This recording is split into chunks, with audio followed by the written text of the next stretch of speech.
जय हिंद, जय भारत। अस्सलाम वालेकुम, नमस्कार, सत श्री अकाल, गुड मॉर्निंग इंडिया। मैं कफ़ील अहमद अंसारी बिस्मा प्रोडक्शन से। उम्मीद है कि आप सभी लोग बिल्कुल स्वस्थ होंगे, जहाँ भी होंगे बिल्कुल खैर व आफियत से होंगे। आप लोगों को पता होना चाहिए कि अभी सारा सिस्टम कुछ डिसबैलेंस है महीनों से, लेकिन उम्मीद है कि सारा सिस्टम ऐश सर बिल्कुल ठीक करने वाले हैं। हर एक चीज़ का उसमें बहुत सारी चीज़ें हैं, उसका हम नाम नहीं लेना मुनासिब समझते हैं। जैसे कि अभी कुछ लोग ये भी बोलते हैं कि डिल्लन के चमचे हो। ऐसा कुछ नहीं है। जो आदमी मेहनत करता है, जो आदमी लगन से काम कर रहा है, तो उससे ही लोग राब्ता रखते हैं, ताल्लुकात, रिश्ता रखते हैं, बातचीत करते हैं और दोस्ती भी करते हैं। तो अगर मैं या बहुत सारे हमारे इंडिया के फाउंडर्स डिलन सर से बात करते हैं, उनसे जानकारियाँ, अपडेट्स लेते हैं, तो वो उनके चमचे कैसे हो गए? क्योंकि जो लोग चमचे बोल रहे हैं वो ही 10 दिन 15 दिन पहले रिक्वेस्ट कर रहे थे कि मुझे प्राइम डिस्कशन में लिया जाए, मुझे थोड़ा सा टाइम दिया जाए, मैं भी प्राइम डिस्कशन में आना चाहता हूँ। ठीक, उसके बाद वो नहीं आ पाए क्योंकि कोई ना कोई आता ही है as a guest prime discussion में। तो अब क्या होगा? यानी कि अगर उस प्राइम डिस्कशन में वो नहीं गए तो उनको बुरा लग गया, या उन्होंने कहा कि नेक्स्ट वीक आप आ सकते हैं। तो यानी कि कल तक जिसके रिक्वेस्ट कर रहे थे कि मैं प्राइम डिस्कशन में आना चाहता हूं, उसी के बारे में अल्फाज इस्तेमाल कर रहे हैं कुछ लोग कि उनको कुछ नहीं मालूम। हो कौन तुम ऑन पैसिव के, हो क्या तुम, कुछ नहीं, कुछ भी नहीं, मतलब इसी तरीके का अल्फाज इस्तेमाल करते हैं। लेकिन आप ये बताइए कि हमारे इंडिया, भारत की तरफ से बात कौन रखता है? हमारे इंडिया से यानी कि 360 का हो या कॉरपोरेट वेबिनार हो ऐश सर का, तो इंडिया की तरफ से पैनल में कौन आता है? जाहिर सी बात है कि हम सभी लोग देखते भी हैं, बताने की ज़रूरत नहीं है। हमारे डिलन सर ही आते हैं जो कि हमारे तरफ से बातें करते हैं और हमें फिर जानकारियाँ देते हैं, और हमारी जो परेशानी है उसको भी ऐश सर के सामने रखते हैं। बहुत सारी चीज़ें हैं जो वेबिनार्स यानी कि मीटिंग में बातें होती हैं, और कुछ पर्सनली भी उनकी हो जाती है, कभी व्हाट्सएप पे, कभी कॉल पर। बहुत सारी चीज़ें हैं, और बहुत सारे लोग इस बात का भी घमंड करते हैं कि मेरी बहुत बड़ी टीम है, बहुत बड़ी टीम है मेरी, 4000 की, मेरी 6000 की, मेरी 50,000 की, मेरी 1 लाख की। तो ये बताइए कि जब जूम पर इंडिया में मीटिंग हो रहा था, वेबिनार्स हो रहे थे, तो उसका जो जूम का किराया था वो कौन देता था? 18 महीने लगातार डिलन सर ने 12 साढ़े 12 हज़ार रुपये मंथली अपने पॉकेट से दिया है। तो उसी वेबिनार्स, उसी मीटिंग को सुन करके ही तो लोग आए हैं ना। और घमंड आज दिखला रहे हैं लोग कि मेरी इतनी बड़ी टीम है, ये भी सारी चीज़ें बोल रहे हैं। ठीक है, कोई बात नहीं, सबका अपना एक होता है कि जो लोग उनका माइंड वॉश कर रहे हैं, यानी कि बरगला रहे हैं, वो लोग बहुत ही होशियार लोग हैं। अभी उनके बारे में भी जिक्र करेंगे, वो कौन लोग हैं जिसको कहते हैं कि इमोशनली ब्लैकमेल करना। वो बंदा केवल बैठ करके लोगों को इमोशनली ब्लैकमेल करता है और रोने लगता है और आंसू गिराने लगता है। इसको कहते हैं इमोशनली ब्लैकमेल, लोगों को बेवकूफ़ बनाना, और वो कामयाब भी है। काफ़ी सालों से, यानी कि जब से ऑन पैसिव भाई है तब से मैं बात कर रहा हूँ ना, वो इमोशनली ब्लैकमेल कर रहा है लोगों को। मुझे भी किया, लेकिन मैं समझ गया कि हकीकत में ये इंसान बेहतर नहीं है। वो अपने भले के लिए ही सारा काम करता है। आपको ज़रूरत पड़ जाए ना, तो अगर आप उससे ये बोल दो, अगर आप उसको अपना खून दे दो 2 बोतल, और बाद में उससे बोलो कि अपना 2 बोतल यूरिन यानी कि पेशाब दे दो, तो वो बंदा पेशाब तक आपको देने वाला नहीं है। इतना मतलबी इंसान है वो। और उसकी भी आईडी मिस्टर गुसविंदर डिलन सर ने अपने पॉकेट से लगाई, और उसके काफ़ी दोस्तों की भी आईडी मिस्टर गुसविंदर डिलन सर ने लगाई, और बाद में उसी दोस्तों से वो पैसे लेकर के जेब में रख लिया। और ये महान हस्ती हैं जो अपने आप को अपने मुंह से कहलवाते हैं कि मैं ग्लोबल लीडर जसवंत सिंह जस्सी हूँ। मैंने भी उसको करीबन 100-150 आईडी दी। इमोशनली ब्लैकमेल, इंडिया का फ्लैग ऊपर होना चाहिए, इंडिया का फ्लैग ऊपर होना चाहिए, इंडिया का फ्लैग ऊपर होना चाहिए। मैं लोगों को आईडीज दे रहा था, अदर लोगों को, लेकिन वो मुझसे फ़ोन करके बोलता है कि इंडिया का झंडा ऊपर होना चाहिए, फ्लैग ऊपर होना चाहिए, मुझे आईडी दो, मैं नंबर 1 पे आना चाहता हूँ। लेकिन उस बंदे ने कभी ये नहीं कहा कि कफील तुम मुझे दे रहे हो लेकिन तुम भी अपने लिए कुछ कर लो। नहीं। फिर मैंने डिलन सर को कॉल किया कि सर क्या ऐसा हो सकता है? तो उन्होंने कहा बिल्कुल हो सकता है, अगर आप निकाल सको तो मैं दिला दूं। ये देखो, क्या वो डिलन सर मुझसे नहीं बोल सकते थे कि कफील तुम मुझे आईडी दे दो? जैसे ये बंदा इमोशनली ब्लैकमेल करके बेवकूफ़ बना रहा था लोगों को, और उस बीच काफ़ी लोग भी अपना अपना डायरेक्ट काफ़ी कर सकते थे, लेकिन सबको इस बंदे ने वेबिनार्स में फंसा रखा था और अपना फ्री होकर के आईडीज़ लगा रहा था। ऐसा भी करता था बंदा ये। मेरे पास सारे सबूत हैं, मेरे पास रिकॉर्ड है, फ़ोटो कॉपी ओरिजिनल सारे, कि मैंने कितनी आईडीज़ दी है। मैं अंदाज़ बता रहा हूँ कि सैकड़ों आईडी। प्लस इस बंदे ने कहा कि एक बंदा और है, इसको ग्लोबल लीडर बनाना है, तो कफील यार तू कुछ आईडी दे दे। मैंने उसको भी दी इसी बंदे के कहने पे। फिर मैंने कहा कि सर मेरे पास भी आईडी आ गई है, कुछ आईडी दे दीजिएगा। नहीं मेरे पास आईडी कहाँ है, मैं दूंगा कहाँ से आईडी, मैं नहीं दे पा सकता। लेकिन मेरे दिल में कोई भी गलत नहीं, मेरे दिल में साफ़ सुथरी बात थी। ऊपर वाले ने मुझे 1352 डायरेक्ट हो गया, यानी कि एज ए ग्लोबल लीडर मैं भी हो गया। अगर वो अपने आप को ग्लोबल लीडर बोल रहे हैं कि 1000 कंप्लीट करने के बाद हो जाते हैं, तो मैं भी ग्लोबल लीडर हो गया। लेकिन मेरे में घमंड नहीं है। अल्लाह का शुक्र एहसान है ऊपर वाले का कि जो भी मिला है सब मेहनत और ईमानदारी से, और ये बैठ करके काम करना चाहते हैं, मेहनत नहीं करना चाहते, केवल लोगों को बरगलाना चाहते हैं, और बरगला कर पीठ पीछे सारा काम करना चाहते हैं। लोगों को केवल बरगलाना और कुछ भी नहीं। ये थी। उसके साथ साथ बहुत सारी चीज़ें हैं जो लोग कह रहे हैं ना कि डिलन ने कहा कि ब्लडी इंडियन, ऐसा नहीं बोला। फिर से उस वीडियो को सुनिए। ब्लडी पीपल्स उन लोगों को बोला है डिलन जी ने कि जो यूट्यूब पर गलत नेगेटिव उल्टी सीधी वीडियो बना रहे थे, केवल उनको। उस तरीके से देखा जाए तो मुझे भी बोला है, फिर मुझे भी नाराज़ होना चाहिए।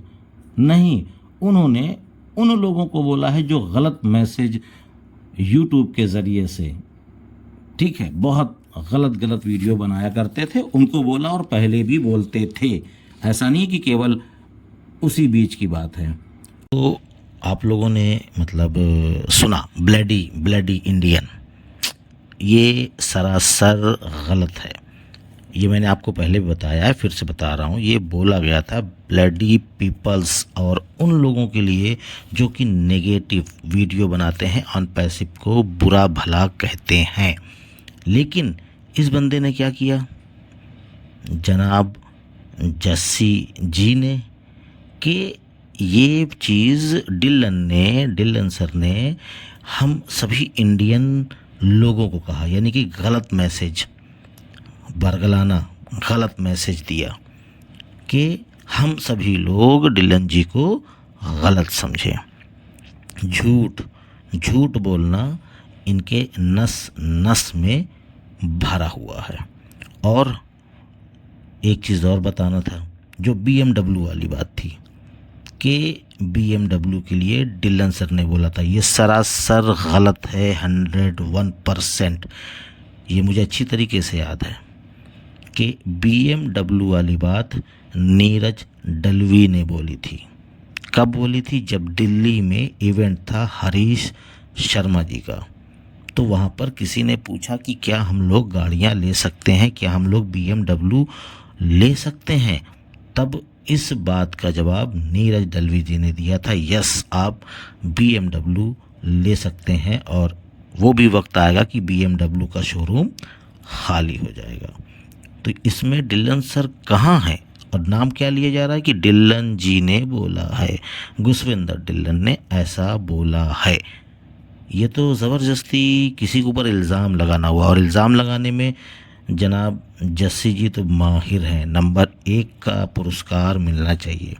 और आपने कितने लोगों से पैसा लिया है, कितने लोगों से झूठ बोला है, बहुत कुछ किया है। बहुत सारे इंडियन लोगों से, हमारे भारतीय लोगों से इन्होंने उधार ले रखा है, और साथ ही साथ दूसरे के ऊपर इल्ज़ाम लगाते हैं कि ये वो कंपनी कर रहे हैं, ये वो कंपनी कर रहे हैं। ख़ुद अपने गिलेबान में झांक करके नहीं देखते कि उन्होंने भी सैकड़ों कंपनी की और किसी में सफलता नहीं मिली, बहुत सारी की। इसके बारे में बताने की ज़रूरत नहीं है, जो लोग जानते हैं उनको पता है कि लोगों ने इग्नोर कर दिया इनकी चीज़ों को। और ये वीडियो ये मत सोचिए कि गुसविंदर डिलन ने बोली है कि बना दो, नीरज डलवी ने बोली है या किसी ने नहीं। ये मैं देख रहा हूँ कि कई दिनों से इस तरीके की बातें हो रही है, तो ये अपने मन से बना रहा हूँ, किसी ने कहा नहीं है, आप लोग समझिए। और एक चीज़ और बताना चाहूँगा कि बहुत सारे लोग, जब इसने इमोशनली ब्लैकमेल किया इस इंसान ने, तो बहुत सारे लोग इसके साथ थे, लेकिन आज की डेट में नहीं हैं। क्यों? क्योंकि सच्चाई पता चल गई ना कि कौन कैसा है। जैसे कि मैं भी था, मैं भी शुरू में इसके साथ था, लेकिन मुझे सच्चाई जब पता चली कि हकीकत में सही इंसान कौन है, तो मुझे लगा ये तो यार बहुत बड़ा खिलाड़ी है। ये इमोशनली ब्लैकमेल यानी कि बरगला करके, वर्गलाना है, वर्गलाने के बाद लोगों को बेवकूफ़ बनाना है, और पीठ पीछे यानी कि दूसरे के कंधे पे बंदूक रखकर चलाना, यानी कि हम पीछे ठीक ठाक इंसान बने रहें और दूसरे को वर्गला दें और वो बोल जाए उल्टा सीधा जो भी बोलना है। लेकिन उनको भी जब पता चलेगा, अभी नहीं चलेगा, महीने 15 दिन बाद पता चलेगा, जब भी चलेगा तो समझ में आ जाएगा। और उसके साथ साथ कल ऐश आ रहे हैं, पूरी उम्मीद है कि ऐश सर कल आएंगे, यानी कि 360 में, उसमें भी बहुत सारी चीज़ें आने वाली है, ऐसी बात नहीं है। और ये जो लोग हैं जो अभी दूर भाग गए हैं ना इनसे, जनाब से, इनसे पूछिए इनकी असलियत। और भी लोग भागने वाले हैं इनसे दूर। क्यों? क्योंकि अब इन सभी लोगों को भी इनकी असलियत पता चलने वाली है कि हैं क्या जनाब। तो ये सारी चीज़ें हैं। मैं केवल लोगों को सच बताना चाहता हूँ, इसलिए मैं ये वीडियो बना रहा हूँ, बाकी और कुछ नहीं है, कोई मकसद नहीं है मेरे दिल में, बस यही है जो मैं बता रहा हूँ आपको, बाकी आप समझ सकते हैं। और साथ ही साथ मैं ये कहूँगा कि ऐश सर केवल जिन लोगों को नॉलेज है, जो मेहनती हैं, उनके साथ काम करना पसंद करते हैं और उनको अपने पैनल पर भी बुलाते हैं। ऐसे लोगों को नहीं बुलाते जो लोग खलफसाद पैदा करते हैं। खलफसाद का मतलब है कि जो भाईचारा है हम सभी लोगों के बीच, हम सभी फाउंडर्स के बीच, उसमें लड़वाया जाए। ये सारे काम ये महान हस्ती करते हैं। इनको बहुत अच्छा लगता है कि लोगों को आपस में लड़वाया जाए। और यहाँ तक कि मैं एक ग्रुप में था, चंडीगढ़ का शायद ग्रुप था, वहाँ के काफ़ी लोग थे, बहुत ज़्यादा, मतलब कई बार कॉल किया कि सर आ जाइए, मेरे पैनल पे वेबिनार है, सर आ जाइए। तो मैं गया, जाने के बाद फिर पता चला कि उस ग्रुप में इस महान हस्ती यानी कि जस्सी जी की फ़ोटो उस ग्रुप में आई और जस्सी जी भी उस ग्रुप में आए और मुझे हटा दिया, यानी कि मुझे रिमूव कर दिया। इतनी तकलीफ़, यानी कि मैंने उस बंदे को 100 के करीब पेंडिंग आईडी दी, उसके बाद भी मुझे हटा दिया। यानी एहसान नहीं मान रहा, एहसान फरामोश जिसको कहा जाए, ऐसा इंसान है। तो आपके साथ क्या होगा? कुछ नहीं, सबको केवल बरगलाओ और आपस में लड़वाओ, मैं किनारे बैठ करके खाली तमाशा देखूं, ये चीज़ पसंद है। और साथ ही साथ डिलन जी ने विश्वकर्मा जी को कॉल किया, कॉल करके बोला कि भाई आप गलत बोल रहे हो, इसको सुधारो। और विश्वकर्मा जी ने सॉरी भी कहा, नहीं नहीं ठीक है सर, मैं आइंदा ऐसी गलती नहीं होगी। और ब्रो भाई करके जो वॉइस मैसेज था इस तरीके से बोला। और कुछ लोग तो इस तरीके से पागल से हो गए कि है कौन डिलन, क्या जानता है वो, कुछ नहीं जानता, ये है वो है, इस तरीके से गलत शब्दों का इस्तेमाल करना। ठीक है, उनकी नज़र में वो ठीक है तो ठीक है, हमें कोई दिक्कत नहीं है, उनको अच्छा लग रहा है बस लग रहा है। और साथ ही साथ इस महान हस्ती को, जिसको हम लोग बता रहे हैं, नाम नहीं लेना बार बार, अच्छा नहीं लगता, कि पैसे की भी ज़रूरत थी, ऐश से पैसा दिलवाया है इस बंदे को। आज तक किसी को भी नहीं पता है, न बताया। आज तक ऐश ने भी किसी को पैसा नहीं दिया, लेकिन बीमारी थी कि क्या था, कोई दिक्कत थी, तो ऐश ने इस बंदे को डायरेक्टली अपने पॉकेट से, मान लीजिए चाहे कंपनी के पॉकेट से, चाहे जहाँ से, इसको पैसा भेजा है। अभी तक किसी को 1 रुपया नहीं, मुझे भी नहीं मिला। वो मुन्ना बंजारा को तो वो ऐश ने खुश होकर के भेज दिया था कि भैया चलो, ये परेशान है, गरीब है। और ये बंदा कार की किस्त देने के लिए भी ऐश से पैसा मांगा, इलाज के लिए भी पैसा मांगा। हम लोग इलाज के लिए एक दूसरे से केवल चंदा कर लेते हैं, भैया 100 रुपये भेज दो, 500 रुपये, इस तरीके से वीडियो के ज़रिए से। शादी हो रही है, दिक्कत आ रही है, तो ये डायरेक्ट ऐश से पैसा दिलवाया किसने? डिलन सर ने। ठीक है। और बात करते हैं कि मेरी बात जुनैद सर से होती है, जो कि इंडिया के हैदराबाद ऑफिस में हेड ऑफ डिपार्टमेंट है। ठीक है, मानते हैं, अच्छी बात है, होनी चाहिए, सभी लोगों से ताल्लुकात रखने चाहिए।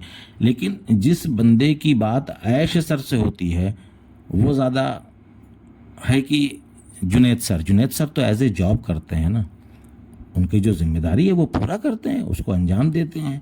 लेकिन ऐश सर जो बोलेंगे जुनैद सर को वही तो करेंगे। इन सभी चीज़ों को भी ध्यान देना चाहिए।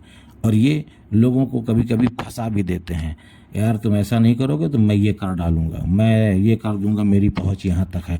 इस तरीके की धमकी देना, लोगों को इमोशनली ब्लैकमेल करना, ये अच्छी बात नहीं है, ये अच्छे लीडर की पहचान नहीं है। और अपने मुंह से कहलवाते हैं मुझे ग्लोबल लीडर कहो, मैं ग्लोबल लीडर हूँ।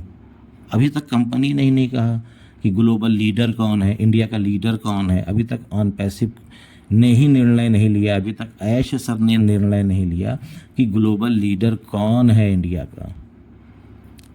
ठीक है, इंडिया का लीडर कौन है, ये अपने मुंह से मुंह मियाँ मिट्ठू जैसे कहावत होती है, ये सारी चीज़ें। और मैंने बताया कि सिस्टम सब कुछ बेहतर होने वाला है और इंशाल्लाह बहुत जल्द होने वाला है, और सारी चीज़ें सिस्टमेटिक ढंग से होने वाली है। और बाकी भाई कुछ सब लोगों को ये बातें सच्ची बातें हैं, हो सकता है कि कड़वी लगी हो, अगर कड़वी लगी तो उसके लिए माफ़ी चाहूँगा, सॉरी इसके लिए। लेकिन सच है, बताना पड़ेगा, बताना इसलिए पड़ेगा कि लोग थोड़ा सा बच करके रहें, क्योंकि उनके साथ भी ऐसा हो सकता है। जो सिस्टम में ले आया, जिसने ऑन पैसिव में ले आया, यानी गुरविंदर डिलन सर, तो उनके नहीं हो रहे हैं तो हमारी आपकी क्या औकात है, कुछ नहीं है। तो थोड़ा बचिए। और बाकी जिन लोगों को ये मेरी बात बुरी लगी उसके लिए सॉरी, दिल से माफ़ी चाहता हूँ, सॉरी इसके लिए। बाकी जो सच है तो ज़रूरी है, लोगों को पता चलना चाहिए कि है क्या मामला। बाकी बहुत लोग बिना सोचे बिना समझे केवल लोग बरगलवा देते हैं और बोल दिए वीडियो में और पैनल पे, तो अच्छा नहीं है। थोड़ा सोच समझ के बोलिए, ऐसी बात नहीं है, बोलना चाहिए। जब आप नहीं बोलेंगे तो इंडिया के लोग आपको पहचानेंगे कैसे, इंडिया के लोग जानेंगे कैसे कि आप एक लीडर हैं। लेकिन ऐसी चीज़ बोलिए कि थोड़ा सा लगे, अपडेट हो तो अपडेट की तरीके से लगे, या और कोई बात हो तो उस तरीके से लगे। बाकी और कोई चीज़ नहीं है। आप सभी लोग अच्छा काम कर रहे हैं, सभी लोग अच्छे से वेबिनार करिए, वीडियो भी बनाइए, लेकिन पॉजिटिव लोगों को रखिए, क्योंकि आप सभी लोग जान रहे हैं कि सालों साल गुजर चुके हैं, किसी को कुछ नहीं मिला है। लेकिन सबसे बड़ी पावर है कि कि ऐश सर हम लोगों को पावर देते रहते हैं और ये पावर आगे चल कर के बहुत बड़ा काम करने वाला है। आने वाला जो वक्त है वो हमारा और आपका है, यानी कि सभी फाउंडर्स का है, केवल मेरा नहीं, सभी लोगों का है। तो पॉजिटिव बने रहिए और ऐसे लोगों से आप लोग संपर्क बना करके रखें कि आपके लिए आपका भविष्य जो बेहतर बना सके, उससे आप लोग संपर्क रखें। जो आपके साथ आपकी भावनाओं के साथ खेले, इमोशनली ब्लैकमेल करे, तो उससे बच कर रहिए। बाकी मर्ज़ी आपकी है, चाहे जो करें, हमें इससे कोई दिक्कत नहीं है। आपकी मर्ज़ी, आप चाहे जो करें, हमें कोई दिक्कत नहीं। पर यह है कि आप मेरे अपने हैं, हमारे भारतवासी हैं, हमारे भाई हैं, हमारी बहन हैं, ठीक है, हमारी माताएं हैं, सभी लोग हैं। तो थोड़ा सा आप लोग अपने आप को संभाल करके रखें और सही लोगों का हाथ पकड़ें। जैसे कि हम लोगों ने ऐश सर का हाथ पकड़ा है, तो उसी तरीके से अगर हमको आगे बढ़ना है तो किसका हाथ पकड़ना सही है वो आप जानिए। आपके ऊपर डिपेंड करता है किधर जाना है। मैं ये नहीं कहूँगा कि आप इनके साथ, जहाँ से सही जानकारी मिले, जो आपको सही मार्गदर्शन दे और समय समय पे आपको आकर के बताता रहे कि आपको अब ये करना है, ये करना है, ये करना है, आप उनके साथ उनकी वीडियो, उनके अपडेट्स, उनके वेबिनार सुने। चलता हूँ मैं आपका दोस्त कफील अहमद अंसारी, बिस्मा प्रोडक्शन से। जय हिंद, जय भारत।